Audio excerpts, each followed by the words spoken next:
तो हेलो, मेरा नाम है अभिषेक और स्वागत करता हूं बच्चों आप सभी का हमारे इस प्यारे से खूबसूरत से प्लेटफॉर्म पे जिसका नाम है JR कॉलेज। तो यार कैसे हो आप सभी लोग? आई होप आप लोग एकदम बढ़िया होंगे, आप लोग की पढ़ाई एकदम बढ़िया चल रही होगी। ठीक है, तो जैसा कि आपको पता है कि हमने हमारे इस प्लेटफॉर्म पे केमिस्ट्री के लेक्चर्स भी शुरू कर दिए हैं। बाकी के सारे चैप्टर्स आप लोग को ऑलरेडी मिलेंगे, जैसे फिजिक्स आप लोग को, बायोलॉजी मिल जाएगा, मैथ्स मिल जाएगा, मैथ्स 1 मैथ्स 2। तो सबके लिए आप प्लेलिस्ट जरूर से चेकआउट करना बाकी सब्जेक्ट के लिए। ठीक है, और आप लोगों को केमिस्ट्री हर दिन एक लेक्चर मिल रहा होगा। सही है, चलो बच्चों स्टार्ट करते हैं बच्चों आज का ये लेक्चर। देखो, हम जैसा कि आपको पता है कि हमने लेसन नंबर 1 शुरू किया था, that is nothing but our solid states. ठीक है, और इसके अंदर हम लोग ने कई सारे लेक्चर्स समझ लिए हैं, टोटल 8 लेक्चर अपलोडेड हैं। सही है, so this is lecture number 9।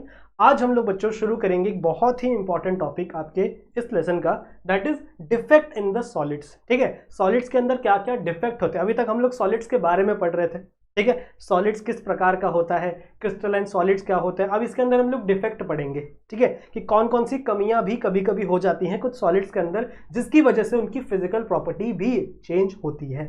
सही है, ठीक है, चलो बच्चों स्टार्ट करते हैं, ज्यादा देर नहीं करते आज इस लेक्चर को। ठीक है, मेरे इंस्टाग्राम पे मुझे फॉलो कर लेना अगर नहीं किए हो तो, वहां पे कोई भी अपडेट आप लोग को मिल जाएंगी। साथ ही साथ अगर आपको कोई डाउट मुझसे पूछना है, अगर आपको कोई फीडबैक मुझे देना है तो आप आ सकते हो मेरे इंस्टाग्राम पे, मुझे मैसेज करना, काफी लोग आते हैं वहां पे। ठीक है, चलो चालू करते हैं बच्चों लेक्चर नंबर 9 को। चलो डिफेक्ट की बात करते हैं। तो सबसे पहले हम लोग बात करेंगे बच्चों कितने प्रकार के डिफेक्ट हैं हमारे सॉलिड्स के अंदर। ठीक है, अगर मैं बात करूं तो इसे हम लोग क्रिस्टल डिफेक्ट या फिर इम्परफेक्शन कहते हैं। कोई भी चीज परफेक्ट ना हो तो वो इम्परफेक्शन। तो अगर हम लोग बात करें बच्चों तो 2 प्रकार के डिफेक्ट हमको देखने हैं। कौन कौन से हैं? देखो, 2 प्रकार के डिफेक्ट है। एक है बच्चों आपका इलेक्ट्रॉनिक डिफेक्ट। ठीक है, इलेक्ट्रॉनिक डिफेक्ट जिसमें हम लोग सेमीकंडक्टर पढ़ेंगे, पी जंक्शन, एन जंक्शन, ये सारी चीजें हम लोग पढ़ते हैं, पी टाइप, एन टाइप। अब देखो, ये बहुत ही डिटेल में नहीं दिया हुआ है आप लोग को। आप लोग को अगर आप फिजिक्स पढ़ रहे हो, ठीक है, तो फिजिक्स के अंदर आप लोग को लेसन मिलेगा इसके ऊपर, सेमीकंडक्टर्स के ऊपर, तो वहां पर आप इसे डिटेल में पढ़ोगे। ये वाला जो टॉपिक है ना, आप फिजिक्स के अंदर डिटेल में पढ़ोगे। हालांकि थोड़ा बहुत दिया हुआ है, तो मैं आप लोग को ऊपर ऊपर से पढ़ाऊंगा, जितनी चीजें आपकी बुक में दी हुई हैं, जितना केमिस्ट्री समझने के लिए आपको जरूरत है, तो वो हम लोग पढ़ेंगे अपने इस वाले इलेक्ट्रॉनिक डिफेक्ट में। एक और बहुत इंपॉर्टेंट टाइप का डिफेक्ट होता है बच्चों, जिसे हम लोग कहते हैं एटॉमिक डिफेक्ट। मतलब एटॉमिक लेवल पर डिफेक्ट हो रहा है। कोई एटम मिसप्लेस हो गया, कोई एटम यहां से वहां चला गया, समझ रहे हो, कुछ एटम गायब ही हो गए, समझ रहे हो। तो अगर एटम के लेवल पे डिफेक्ट होगा तो वो आपका एटॉमिक इफेक्ट। अगर इलेक्ट्रॉनिक डिफेक्ट होगा, अब देखो यहाँ किसी ना, यहाँ पे उसकी मैग्नेटिक प्रॉपर्टी चेंज हो जाएगी। इसके अंदर फिजिकल प्रॉपर्टीज क्या चेंज होगी, कि मैग्नेटिक प्रॉपर्टी, 2 प्रकार की मैग्नेटिक प्रॉपर्टी हम लोग पढ़ते हैं, डायमैग्नेटिक, पैरामैग्नेटिक, वो हम लोग इस टॉपिक के अंदर देखेंगे।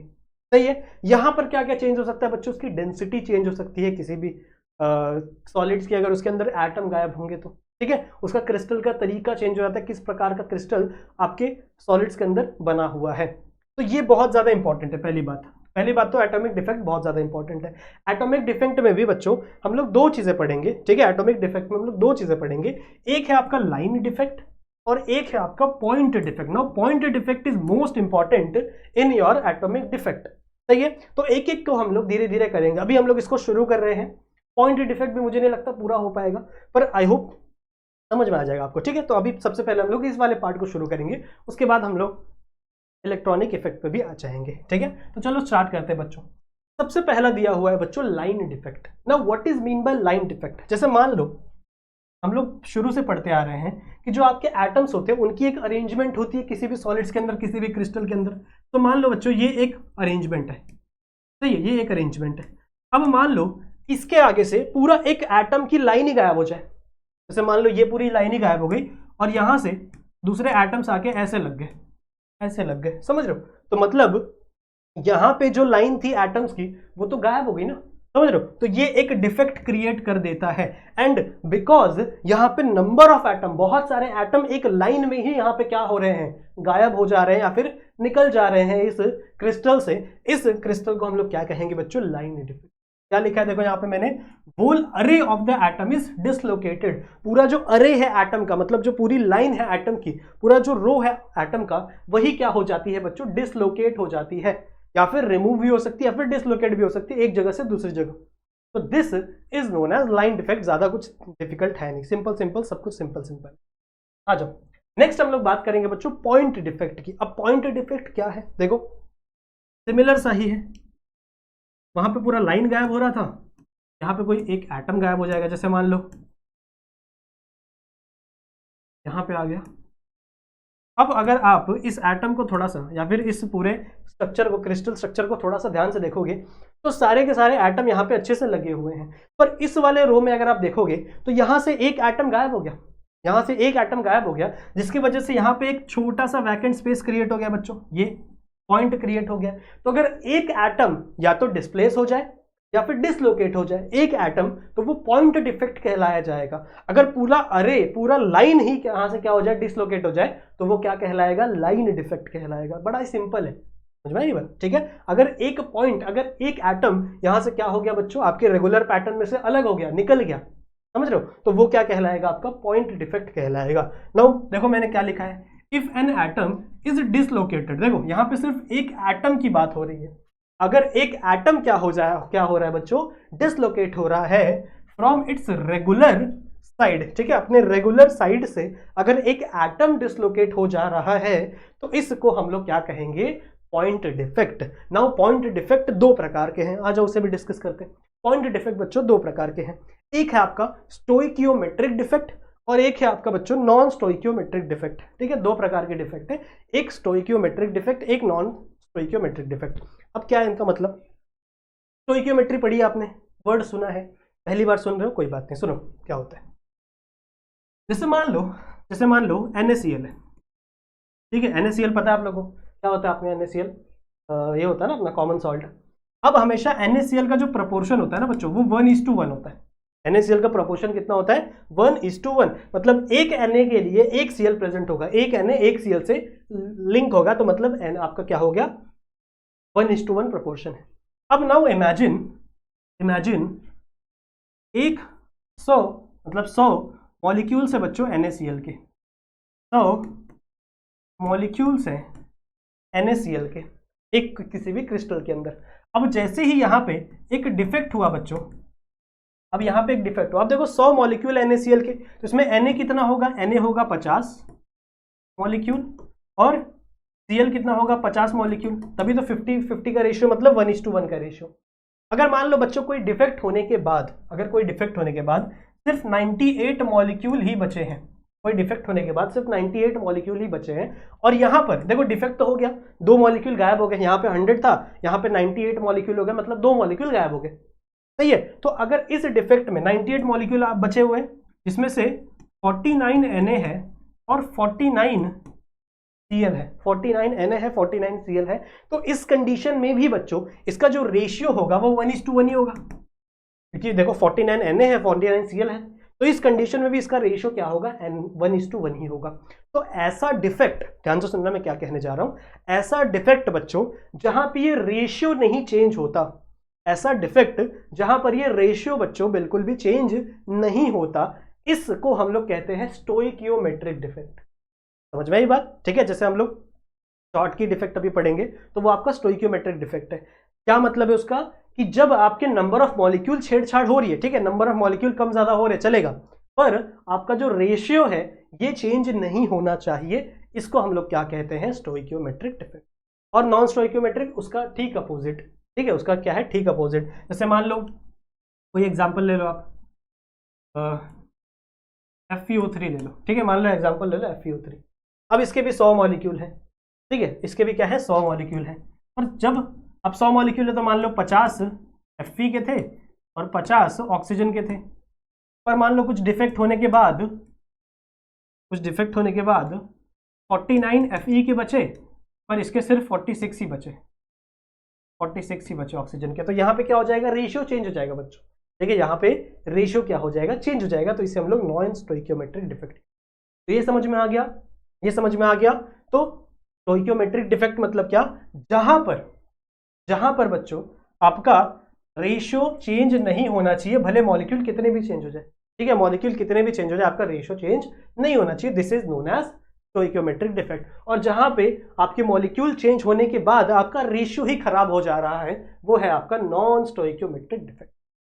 समझ में आ गया, समझ में आ गया। आई होप आप लोगों को इतनी चीजें क्लियर हो रही होंगी, ठीक है। अब बात करते हैं सबसे पहले हम लोग स्टोइकियोमेट्रिक, इसके अंदर हमको 4 पढ़ने हैं, सबसे पहले इसके अंदर हमको 4 डिफेक्ट पढ़ने हैं। सबसे पहला डिफेक्ट है बच्चों वैकेंसी डिफेक्ट। अब इसके अंदर पॉजिटिव नेगेटिव का कोई मतलब नहीं है। वैकेंसी डिफेक्ट का मतलब क्या होता है बच्चों कि आपके रेगुलर अरेंजमेंट में से कोई एटम गायब हो जाए। आपके रेगुलर अरेंजमेंट में से कोई एटम क्या हो जाए, गायब हो जाए। सही है। So an atom distorted from its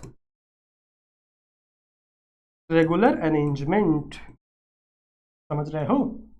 तो आपके रेगुलर अरेंजमेंट में से अगर कोई भी एटम क्या हो गया, गायब हो गया, तो यहाँ पे एक वेकेंट स्पेस बन गया। वेकेंट मतलब क्या होता है, खाली। जैसे हम लोग बोलते हैं ना कंपनियों में वैकेंसीज है, गवर्नमेंट वैकेंसी निकाल रही है, तो वैकेंसी मतलब क्या है कि वो पोस्ट खाली है। सिमिलरली यहाँ पे क्या हो रहा है बच्चों, वैकेंसी बन गई है। वैकेंसी मतलब क्या है कि आपके कुछ एटम के गायब होने की वजह से यहाँ पे सर्टेन स्पेस खाली हो गई है। So this is known as vacant defect. अब इससे होगा क्या, इससे कौन सी फिजिकल प्रॉपर्टी में चेंज होगा बच्चों? इससे होगा इसकी डेंसिटी कम हो जाएगी। Density decreases. क्या स्पेलिंग यार? हाँ डिक्रीज है। अरे यार देख लेना क्या स्पेलिंग है, ठीक है, भूल गया मैं जल्दी जल्दी। आपको बताइए ना मेरा स्पेलिंग में थोड़ा सा हार्ड टाइट है, कोई बात नहीं। यहाँ पे डेंसिटी कम हो गई। क्यों कम हो गई बच्चों? अगर एटम कम होंगे, एटम ही गायब होंगे। अगर मान लो एटम ही गायब होते रहे तो डेंसिटी तो कम होगी ना बच्चों, ठीक है। तो यहाँ पे डेंसिटी कम हो गई। इसका मतलब क्या है कि आपका जो डेंसिटी ऑब्जर्व किया गया है, आपका जो डेंसिटी ऑब्जर्व किया गया है, it is less than theoretical density. Is less than theoretical density. Theoretical density ज्यादा होगी, जो हम लोग थ्योरेटिकल में निकाल रहे हैं कि भैया इसकी डेंसिटी इतनी है, पर जब हम लोग ऑब्जर्व कर रहे हैं तो इसकी डेंसिटी कम निकल रही है because of this vacancy defect. समझ में आ गई बात? So this is the simple as it is vacancy defect. Next हम लोग बात करते हैं बच्चों हमारे सेल्फ इंटरस्टिशियल डिफेक्ट की। सेल्फ इंटरस्टिशियल डिफेक्ट मतलब क्या? देखो ये सब फोटोज आपकी बुक से ली गई है। सेल्फ इंटरस्टिशियल डिफेक्ट मतलब ये है बच्चों कि आपके रेगुलर अरेंजमेंट में, आपके रेगुलर अरेंजमेंट के बीच में जो खाली स्पेस है, जैसे मान लो ये खाली स्पेस है, तो इस खाली स्पेस में कोई छोटा सा एटम जाके बैठ जाए। कोई छोटा सा एटम जाके यहाँ पे बच्चों इस खाली स्पेस में अगर बैठ जाएगा तो वो कहलाएगा बच्चों सेल्फ। खुद से बैठा है वो, उसको किसी ने बैठाया नहीं है, तो सेल्फ इंटरस्टिशियल डिफेक्ट। इंटरस्टिशियल मतलब क्या? लास्ट वाले लेक्चर में मैंने आपको बताया था। इंटरस्टिशियल मतलब क्या? किसी भी जगह को, किसी भी खाली सी स्पेस को हम लोग इंटरस्टिशियल कह देते हैं। तो ये इंटरस्टिशियल स्पेस है, जो खाली सी स्पेस है, अगर इसमें कोई भी छोटा सा एटम जाके बैठ गया तो वो आपका क्या हो जाएगा बच्चों? Self interstitial defect. देखो यहाँ पे लिखा हुआ है मैंने, when any foreign atom, foreign मतलब बाहर का, इसका नहीं है वो, इस एटम का नहीं है वो, कोई बाहर से हम लोग एटम ले रहे हैं, जैसे कार्बन, हाइड्रोजन, नाइट्रोजन, समझ रहे हो? कार्बन, हाइड्रोजन, नाइट्रोजन, छोटे छोटे एटम से अगर ये आ जाते हैं इनटू द इंटरस्टिशियल साइट, किसी भी इंटरस्टिशियल साइट पे अगर ये आके लग जाएंगे तो इसे हम लोग क्या कहेंगे? Self interstitial defect. अब इससे क्या होगा बच्चों? इससे डेंसिटी बढ़ जाएगी। क्यों? क्योंकि पहले से जो एटम्स थे वो तो है ही ऑलरेडी, लेकिन और एक्स्ट्रा एटम्स आ गए जो हमको नहीं चाहिए थे, फिर भी वो एटम्स आ गए। तो अगर एटम्स एक्स्ट्रा ऐड होंगे तो डेंसिटी भी क्या होगी? इंक्रीज होगी ना। दैट्स व्हाई मैंने यहाँ पे क्या लिखा है बच्चों? Density increases. तो यहाँ पे देखो ऑलरेडी लिखा हुआ है, डेंसिटी जो थ्योरेटिकल होगी वो वैल्यू कम होगी as compare to density observe. ज्यादा डेंसिटी हमको ऑब्जर्व करने के लिए मिलेगी बिकॉज ऑफ दिस डिफेक्ट। समझ में आ गया? स्क्रीनशॉट लेते चलो मेरे साथ साथ, ताकि आप लोग को चीजें समझ में आती रहे। फिर नेक्स्ट है बच्चों आपका स्कॉटी डिफेक्ट। ठीक है, स्कॉटी डिफेक्ट क्या होता है? बहुत ही इंपॉर्टेंट है। पहली बात तो बहुत ही इंपॉर्टेंट है, सही है।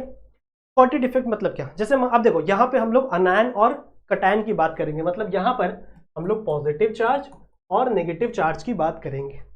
ठीक है, अगर किसी भी एक एटम है जो कि आयोनिक मॉलिक्यूल है, कैसा मॉलिक्यूल है बच्चों? आयोनिक मॉलिक्यूल है। जैसे NaCl, मैंने एग्जांपल दिया था ना NaCl, जिसमें Na पॉजिटिव है, Cl नेगेटिव है, सही है। तो अगर इसमें अगर नेगेटिव और पॉजिटिव, जो नेगेटिव और पॉजिटिव कटायर और एनायन है, दोनों इक्वल क्वांटिटी में अलग हो जाए। अब देखो स्टोइकियोमेट्री की हम लोग पढ़ रहे हैं, स्टोइकियोमेट्री की पढ़ रहे हैं ना हम लोग, स्टोइकियोमेट्रिक डिफेक्ट, तो उसी के अंदर ये आता है। तो मतलब इसमें पॉजिटिव भी गायब हो जाएगा और नेगेटिव भी गायब हो जाएगा। मतलब देखो यहाँ पे पॉजिटिव होना चाहिए था, कटायन गायब हो गया, यहाँ पे नेगेटिव होना चाहिए था, अनायन गायब हो गया। तो यहाँ पे अनायन की वैकेंसी, जैसे वैकेंसी पढ़ा था हम लोग ने, तो यहाँ पे वैकेंसी आ गई, पर किसकी आई? नेगेटिव पॉजिटिव आयंस की, और दोनों इक्वल मात्रा में आएंगी बच्चों, दोनों इक्वल क्वांटिटी में आएंगी। जितना नेगेटिव चार्ज गायब होगा उतना ही पॉजिटिव चार्ज गायब होगा, ताकि इनका रेशियो चेंज ना हो। भले एटम्स कम हो गए, नॉर्मल से एटम्स कम हो गए, पर इनका रेशियो चेंज नहीं होगा। समझ में आई बात, इनका रेशियो चेंज नहीं होगा, that's why they are known also known as, इसीलिए इनको हम लोग स्टोइकियोमेट्रिक डिफेक्ट भी कहते हैं ना। समझ में आई बात। तो क्या है, बोथ कटायन एंड अनायन, दोनों ही कटायन और anion are missing in the stoichiometric ratio. Stoichiometric समझ में आ गया, पहले ही बताया था मैंने तुम लोग को। तो स्टोइकियोमेट्रिक रेशियो में अगर दोनों अनायन और कटायन गायब हो गए, ठीक है, समझ रहे हो। मिसिंग मतलब क्या, दोनों गायब हो गए, यहां से वैकेंसी क्रिएट हो गई, वैकेंट हो गए दोनों, तो इसे हम लोग क्या कहेंगे बच्चों, it is a Schottky defect. समझ में आई बात। अब एटम्स गायब हो रहे हैं, इसका स्टोइकियोमेट्री 1:1 ही है। जैसे मान लो NaCl का एग्जांपल ले रहे तो 1:1 ही है आपका, लेकिन एटम्स कम हो रहे हैं ना बच्चों, तो इससे डेंसिटी भी क्या हो जाएगी, डिक्रीज हो जाएगी। सो डिक्रीज इन डेंसिटी, डेंसिटी क्या हो गई बच्चों, आपकी डिक्रीज हो गई। तो थ्योरेटिकल मतलब आपका जो थ्योरेटिकल वैल्यू होगा वो ज्यादा आएगा एज कंपेयर टू ऑब्जर्व। अभी हम लोग ने देखा ना, क्योंकि ऑब्जर्व कम हो जाएगा, क्यों, बिकॉज एटम यहां से क्या हो गए, गायब हो गए। थ्योरेटिकली हमको लग रहा था कि इसकी इतनी डेंसिटी है, पर उसमें से एटम्स ही गायब हो गए, तो डेंसिटी क्या हो गई, ऑलमोस्ट डिक्रीज हो। क्लियर है, ठीक है। और अगला है बच्चों आपके स्टोइकियोमेट्री का लास्ट है बच्चों आपका Frenkel defect. Now what is mean by Frenkel defect, ये भी पॉजिटिव नेगेटिव पे ही खेला जाएगा, ठीक है, ये भी बच्चों पॉजिटिव नेगेटिव पे ही खेला जाएगा, पर इसमें गायब नहीं होते, जो कटायन अनायन है वो मिसप्लेस हो जाते हैं, ठीक है, एक जगह से दूसरी जगह चले जाते हैं। जैसे मान लो देखो, ये यहां पे होना चाहिए था पॉजिटिव चार्ज, पर ये पॉजिटिव चार्ज उड़ के यहां चला गया, समझ रहे हो। तो वैकेंसी ऑफ द कटायन की वैकेंसी हो गई, पर यहां से ये मिसप्लेस नहीं हुआ, मिसिंग नहीं हुआ, गायब नहीं हुआ है, बस ये क्या कर चुका है बच्चों, किसी भी इंटरस्टिशियल स्पेस में जाके बैठ गया, मतलब किसी भी खाली जगह इसको मिला तो वहां पे जाके बैठ गया, समझ रहे हो। जैसे देखो वैकेंसी ऑफ अ कटायन, यहाँ पे भी कटायन की वैकेंसी है, या इसका कटायन कहीं और ही घूम रहा है, समझ रहे हो, जरूरत यहाँ पे है पर ये बंदा कहीं और ही घूम रहा है, समझ रहे हो, ठीक है। तो इस कंडीशन में डेंसिटी चेंज होगी क्या, नहीं होगी, डेंसिटी बिल्कुल भी चेंज नहीं होगी बच्चों। क्यों नहीं चेंज होगी, क्योंकि इसके एटम गायब नहीं हो रहे, इसके एटम यहीं पर हैं, एटम का तो वेट रहेगा ना, तो एटम का वेट चेंज नहीं होगा, that's why density remain same, density कभी भी चेंज नहीं होगी। समझ में आई बात। देखो क्या लिखा है मैंने, व्हेन आयन इज स्मॉल। अब देखो एक और बात बताना था मुझे आपको, कि मूव हमेशा वही करेगा जिसका साइज कम होगा, ठीक है, जिसका साइज क्या होगा, कम होगा, ठीक है। अब देखो लास्ट वाले लेक्चर मैंने जब आपको रेडियस रेशियो पढ़ा रहा था, तो मैंने आपको बताया था कि ज्यादातर केसेस में जो पॉजिटिव चार्ज है, यानी जो कटायन है बच्चों, उसकी जो साइज होती है वो स्मॉलर होती है, और जो नेगेटिव चार्ज है उसकी साइज क्या होती है, ज्यादा होती है। तो ज्यादातर केसेस में आपका जो पॉजिटिव चार्ज है वही फ्रैंकल डिफेक्ट दिखाता है, मतलब वही यहां से वहां घूमता है, पर ऐसा जरूरी नहीं है, देयर आर वेरियस एक्सेप्शन, बहुत सारे एक्सेप्शन है बच्चों इसके। जैसे CuF3 का एक्सेप्शन है, यहाँ पे Cu क्या है, कॉपर क्या है, पॉजिटिव चार्ज, सही है, और F3 यानी ये क्या है, नेगेटिव चार्ज, पर ये वैल्यू, इसके एटम्स बड़े होते हैं और इसके एटम छोटे होते हैं, समझ रहे हो। इस कंडीशन पे इसके एटम्स क्या होते हैं, बड़े होते हैं, इसके एटम छोटे होते हैं। तो इस कंडीशन पे अगर फ्रैंकल डिफेक्ट आएगा तो वहां पे नेगेटिव चार्ज घूमेगा, समझ रहे हो। तो ऐसा हमेशा फिक्स नहीं है, हमेशा ऐसा सोच के मत चलना कि जो नेगेटिव चार्ज है वो स्टेबल एक ही जगह पे रहेगा और पॉजिटिव चार्ज ही फ्रैंकल डिफेक्ट दिखाएगा, ऐसा नहीं है। कंपाउंड टू कंपाउंड डिफेक्ट ये डिफर करता है। अगर आपको ऐसा कंपाउंड दे दिया है जहां पे पॉजिटिव चार्ज बड़ा है और नेगेटिव चार्ज छोटा है, तो उस कंडीशन पे जो छोटा वाला एटम है, नेगेटिव चार्ज वाला एटम है, वो आपको फ्रैंकल डिफेक्ट दिखाएगा और वो मूव करेगा एक जगह से दूसरी जगह, समझ में आई बात। तो यहाँ पे फ्रैंकल डिफेक्ट का क्या सीन है, यहाँ पे सीन यही है बच्चों कि जो भी आयन छोटा होगा, जो भी आयन क्या होगा, छोटा होगा, वही आपका क्या दिखाएगा, फ्रैंकल डिफेक्ट दिखाएगा। इट कंस्टिट्यूट इंटरस्टिशियल स्पेस, जो भी आपका छोटा एटम होगा वो कहां चला जाएगा बच्चों, इंटरस्टिशियल स्पेस में चला जाएगा, इंटरस्टिशियल स्पेस में कहीं ना कहीं घूमने लगेगा, जिसकी वजह से जो उसकी ओरिजिनल पोजीशन थी वो क्या हो जाएगी, वैकेंट हो जाएगी। अब यहाँ पे डेंसिटी चेंज बिल्कुल भी नहीं होगी, क्यों, क्योंकि देखो इधर का पॉजिटिव गायब हुआ है तो वो कहीं बाहर थोड़ी चला गया, वो तो यहीं पे घूम रहा है, देखो यहाँ पे घूम रहा है, ये जो भाई साहब है जिनको यहाँ रहना था वो यहाँ घूम रहे हैं, सही है, इनका जगह यहाँ था, ये यहाँ घूम रहा है, या फिर कहीं भी समझ लो, तो इनका डेंसिटी चेंज नहीं होगा। No change in density, density will never change. इसका मतलब क्या है कि जो आपको थ्योरेटिकल वैल्यू आई थी डेंसिटी की, वो हमेशा इक्वल रहेगी ऑब्जर्व वैल्यू से। जितना आपको थ्योरेटिकल मिलेगा उतना ही आपको क्या मिलेगा, ऑब्जर्व मिलेगा, ठीक है। और इससे कंडक्टिविटी बढ़ जाती है बच्चों, कंडक्टिविटी बढ़ जाती है। अब इससे फायदा क्या है, नेगेटिव पॉजिटिव यहां से वहां भाग पा रहे हैं। अब इलेक्ट्रिसिटी क्या होती है, electricity is a flow of electron. Electron अगर फ्लो कर पा रहे हैं, इजीली फ्लो कर पा रहे हैं, तो मतलब वहां पे इलेक्ट्रिसिटी इजीली फ्लो होगी, आराम से इलेक्ट्रिसिटी बन जाएगी। तो इसी तरीके से यहाँ पे जो आयन्स है वो क्या हो रहे हैं बच्चों, फ्रीली मूव कर पा रहे हैं, जिसकी वजह से इलेक्ट्रिकल कंडक्टेंस क्या हो जाएगा, यहाँ पे इंक्रीज हो जाएगा, कंडक्टिविटी।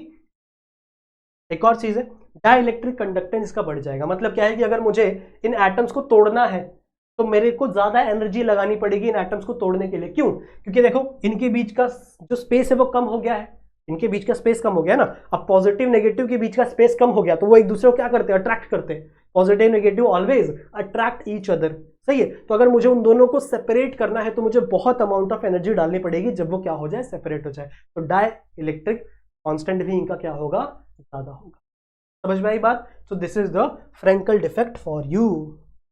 क्लियर है? ठीक है। अब देखो इसके आगे भी बहुत सारी चीजें हैं, उसे हम लोग नेक्स्ट लेक्चर में कवर करेंगे, ठीक है। मैं ट्राई कर रहा हूँ बच्चों ज्यादा मतलब छोटे से वीडियो ही रखें, वीडियो को ज्यादा बड़ा ना करें। अगर मैं वीडियो बहुत ही ज्यादा बड़ा कर दूंगा तो बहुत सारे बच्चे बोर हो जाएंगे, देखेंगे भी नहीं, सही है। तो मैं ट्राई कर रहा हूँ कि वीडियो को छोटा से छोटा रखें, ज्यादा से ज्यादा इंफॉर्मेशन आपको दूं ताकि आप अच्छी तरीके से चीजों को समझ। क्लियर है? ठीक है। तो आई होप आप लोग को जितने डिफेक्ट मैंने अभी तक पढ़ाए हैं वो डिफेक्ट आप लोग को समझ में आए। क्लियर है? चलेगा। तो मिलता हूं बच्चों आप लोगों से एक नई वीडियो में, एक अलग लेक्चर में, जहां पे हम लोग इस लेसन को फिनिश करेंगे और एक नया लेसन शुरू करेंगे। कौन सा लेसन होगा बताऊंगा तुम लोग को, ठीक है।